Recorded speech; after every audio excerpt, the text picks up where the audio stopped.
আজকের বাজারে 5 টাকা দিয়ে কি পাওয়া যায়? একটা পুলির দাম 5 টাকা, একটা বিস্কুটের দাম 5 টাকা। ওনাকে আশীর্বাদ করবো, উনি এটাকে চালিয়ে যাক। হাই বন্ধুরা, ওয়েলকাম টু নিউ ব্লগ।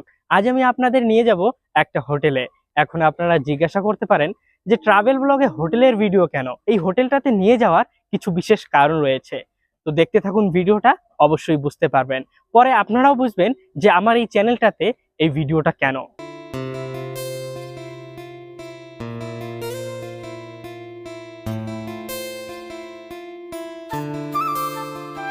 ইতিমধ্যে আমরা পৌঁছে গিয়েছি সেই হোটেলে।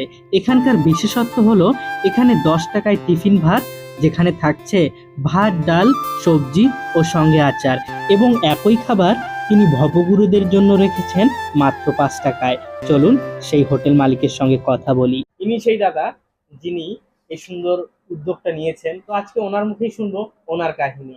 দাদা, আপনার নাম? নমস্কার, আমার নাম দীপ্তেশ সেন। আচ্ছা। আমি 2018 থেকে এখানে 10 টাকায় ডাল, ভাত, সবজি, আচার এই সার্ভিসটি দিয়ে যাচ্ছি। আর এছাড়াও 5 টাকায় ভবঘুরেদের জন্য রেখেছি, কারণ আমি মনে করি এখানে মানুষ খালি শুধু পরিষেবা নেবে। কারণ এরকমও আছে যারা একবেলা খেতে পারে, একবেলা হয়তো খেতে পারে না। তো তারা যদি না মনে করে যে আমি হাত পেতে কোথাও খাচ্ছি অর্থের বিনিময়ে, কারণ সমাজে ফ্রি বলে কোনো ভাষা হয় না, এটা একটা বাজে একটা মানে ওয়ার্ড। তো 5 টাকার মূল্যে, 5 টাকার বিনিময়ে তাদের জন্য, ভবঘুরেদের জন্য আমি ডাল, ভাত, সবজি, কমসে কম একবেলা তারা ভাতটা খেতে পারবে। আর 10 টাকার টিফিন ভাতটা রেখেছি, যেটা সর্বসাধারণের জন্য, ডাল, ভাত, সবজি, আচার। আর 10 টাকাটার সঙ্গেও আমি সাপোর্টিং হিসেবে রেখেছি 30 টাকায় ভেজ থালি। এখানে আমি ভাত দিচ্ছি, ডাল দিচ্ছি, সবজি দিচ্ছি, 2 রকমের ভাজি দিচ্ছি, আচার দিচ্ছি, স্যালাড দিচ্ছি, শেষ পাতে চাটনি থাকছে। আর ভেজ থালির পরে রাখছি আমি ডিম থালি, সেটির দাম হচ্ছে 40 টাকা। আর 50 টাকার মধ্যে মাছও পেয়ে যাবেন, চিকেনও পেয়ে যাবেন। আর সপ্তাহে একদিন বুধবার আমি মটন থালি করেছি, সেটির দাম রেখেছি 80 টাকা। এটা শুরুটা কিভাবে হলো, কেন করলেন? শুরুটা মানে মাথায় আসলো কিভাবে এটা শুরুটা অ্যাকচুয়ালি বলতে গেলে দুপুরবেলায় কিংবা বিকেলের দিকে অনেকে 5 টাকার বিস্কুট, 10 টাকার বিস্কুট কথা কথা বলতাম যে কোথায় যাবেন দাদা, ট্রেনে যাব, কোথাও হোটেল পেলাম না, কিংবা জিনিসপত্রের যা দাম, এত দাম দিয়ে খাওয়া খুব মুশকিল। আমি কাস্টমারের সঙ্গে এইভাবে নর্মালি কথা বলতাম, আর আমি ব্যাপারটাকে খুব অনুশোচনা করতাম। একদিন স্ট্রাইক হলো যে আমি যদি এরকম একটা কোনো কনসেপ্ট নিয়ে নামতে পারি, কাজ করতে পারি, তাতে মনে হয় সমাজে এক শ্রেণীর মানুষের হয়তো কাজে হয়তো লাগতে পারি। তো সেই চিন্তাধারা রেখে আমি প্রথমেই শুরু করলাম 10 টাকা টিফিন ভাত দিয়ে। কারণ 10 টাকা দিয়ে কিছুই হয় না। একটা পরোটা রুটি খেতে গেলেও মিনিমাম 15 থেকে 20 টাকা লেগে যায়। যেখানে ছোট কোল্ড ড্রিঙ্কস 20 টাকা, সেখানে আমি 10 টাকায় ভাত, ডাল, সবজি, আচার, তাতে দেখলাম খুব সহজেই সবাই খুব সুন্দরভাবে খাওয়াটা নিচ্ছে এবং তারা খাওয়াটা গ্রহণ করছে। এই থেকে আমার শুরু। এবার এই 10 টাকাটা শুরু করতে করতে আমার স্টেশনারি দোকান, পাশে আমার যে খাওয়ার হোটেল, প্রচুর টাইপের আমার এখানে লোকজনের আনাগোনা লেগেই থাকে। তাদের সঙ্গে কথা বলতে বলতে আবার চিন্তা করলাম, অনেকে বলতো যে তুমি 10 টাকা এত সুন্দর খাওয়াচ্ছ, অন্য কিছু যদি খাওয়াটা পাওয়া যেত তাহলে সুবিধা হতো। কারণ একটা অন্য হোটেলে তো নিরামিষ থালি নিয়ে নিচ্ছে 50 টাকা, 60 টাকা। তখন আমি মানে ভিতরে ভিতরে চিন্তা শুরু করলাম যে 10 টাকাটাকে মানে রেখে, 10 টাকাটাকে স্টপ না করে আমি বিকল্পভাবে কিভাবে করা যেতে পারে। পরে চিন্তা করলাম যে নর্মাল থালি, ভেজ থালি, নিরামিষ থালি, যেটা সবাই খেতে পারে, 50 টাকা, 60 টাকা এই আগুন দাম না রেখে, সেটা 10 টাকার সঙ্গে সাপোর্টিং হিসাবে আমি 30 টাকা মূল্য রেখে ধার্য করে সেটি শুরু করলাম 30 টাকা দিয়ে। তারপরে শুরু করলাম এটার সঙ্গে সঙ্গে মাছ, মাংস, কিন্তু সবকিছুই হচ্ছে পকেট ফ্রেন্ডলি একটা মানে আমি এস্টিমেট রেখেছি, দামটা রেখেছি, যাতে খুব সহজেই সকলে সবাই খুব সুন্দরভাবে এখানে এসে স্বাস্থ্যকর খাবারটা খেতে পারে। তো এখানে আপনি যে এটা শুরু করেছেন পুরোটাই আপনার ব্যক্তিগত?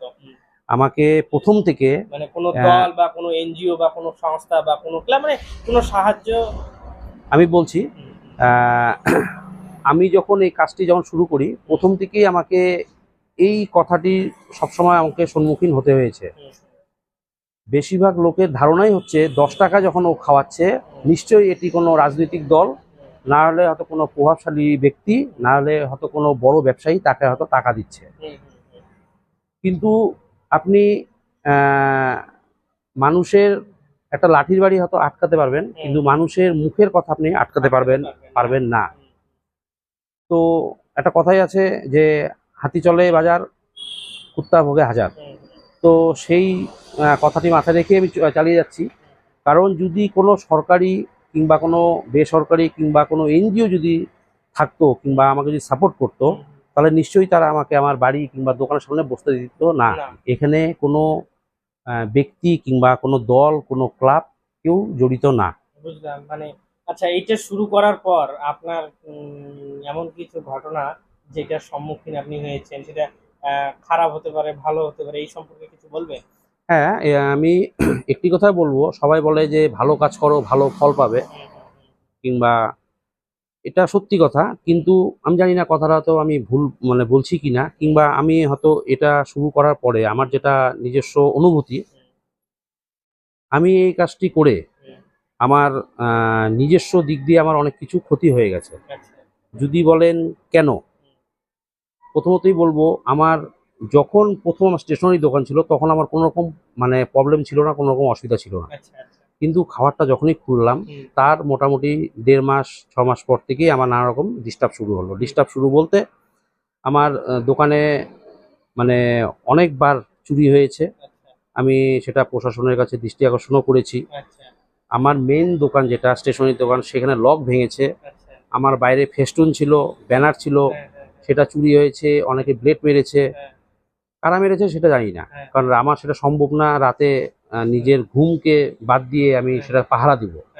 কিন্তু আমি তো মানুষের কাজ করতেই তো নেমেছি, মানুষকে তো সেবা দিতেই তো নেমেছি। তো সেটা করতে গিয়ে আমার এই দিক দিয়ে অনেক ক্ষতি হয়েছে। আপনি 2 থেকে 3টা আপনার ঠিকানা দিয়ে দিন। যেমন ঠিকানা কোচবিহার বাস স্ট্যান্ড থেকে, অর্থাৎ রাজবাড়ি থেকে কিভাবে আসবে, নিউ কোচবিহার থেকে কিভাবে আসবে, এটা একটু বলে দিন, এবং সঙ্গে আপনার ফোন নাম্বারটা বলে দেবেন। প্রথমত হচ্ছে আমার মোবাইল নাম্বার হচ্ছে 8617687724। এটিতে আমাকে কলও পাবেন, হোয়াটসঅ্যাপও পাবেন।